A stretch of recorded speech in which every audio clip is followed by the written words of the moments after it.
Parandur airport கைவிடப்பட்டால் Tamil Nadu 25 வருடம் பின்னோக்கி செல்லும். தமிழகத்தின் எதிர்கால பொருளாதார வளர்ச்சியில் முக்கிய மைல்கல்லாக கருதப்படும் பரந்தூர் பசுமை வழி பன்னாட்டு விமான நிலைய திட்டம் தற்போது நிறுத்தி வைக்கப்பட்டுள்ளது.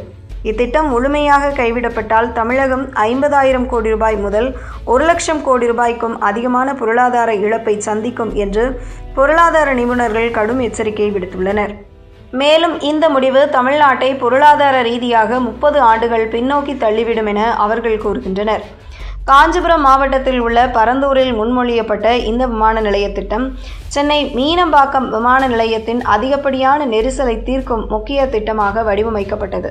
ஆண்டுக்கு சுமார் 10 கோடி பயணிகளை கையாளும் திறன் கொண்ட இந்த திட்டத்தின் மொத்த மதிப்பு 20,000 கோடி ரூபாய் முதல் 32,700 கோடி ரூபாய் வரை இருக்கும் என்று மதிப்பிடப்பட்டுள்ளது. 2 இணையான ஓடுபாதைகள், உலகத்தரம் வாய்ந்த சரக்கு மையம் மற்றும் ஏரோ சிட்டி உள்ளிட்ட உள்கட்டமைப்புகள் இங்கு உருவாக்க திட்டமிடப்பட்டிருந்தன.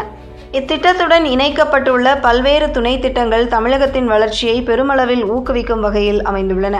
சென்னையை பரந்தூருடன் இணைக்கும் வகையில் 15,906 கோடி ரூபாய் மதிப்பிலான 53 கிலோமீட்டர் மெட்ரோ ரயில் விரிவாக்க திட்டம் தயாராக உள்ளது.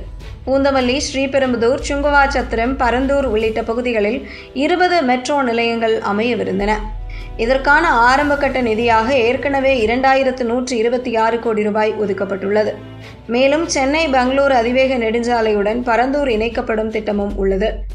இது மேற்கு சென்னையை ஒரு பிரம்மாண்ட பொருளாதார வழிநடை ஆக்கும்.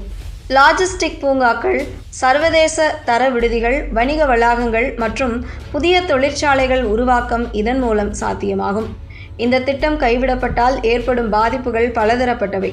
முதலில் விமான நிலையம், மெட்ரோ, சாலை திட்டங்கள், ஏரோ சிட்டி உள்ளிட்ட அனைத்து தொடர்புடைய திட்டங்களும் சேர்ந்து 50,000 ரூபாய் கோடிக்கும் மேல் முதலீடுகள் முடங்கும். இது தமிழகத்தின் உள்கட்டமைப்பு வளர்ச்சியை அடுத்த 25 முதல் 50 ஆண்டுகளுக்கு பின்னோக்கி தள்ளும்.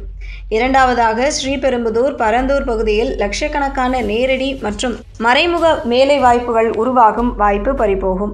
விமான சேவை, லாஜிஸ்டிக், ஹோட்டல், சர்வீஸ் துறைகளில் இளைஞர்களுக்கு புதிய வாய்ப்புகள் மறைந்துவிடும்.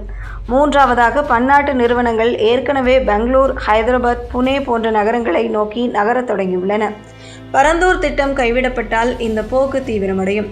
தமிழகத்தின் ஆட்டோமொபைல், மின்னணு உற்பத்தி, ஏற்றுமதி துறைகள் பெரும் பாதிப்பை சந்திக்கும்.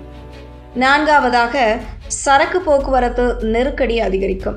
ஸ்ரீபெரும்புதூர், ஒரகடம் போன்ற பகுதிகளில் உற்பத்தியாகும் ஐபோன், ஆட்டோ உதிரி பாகங்கள் உள்ளிட்ட ஏற்றுமதி பொருட்களை விரைவாக உலகுக்கு அனுப்ப சரக்கு மையம் அவசியம்.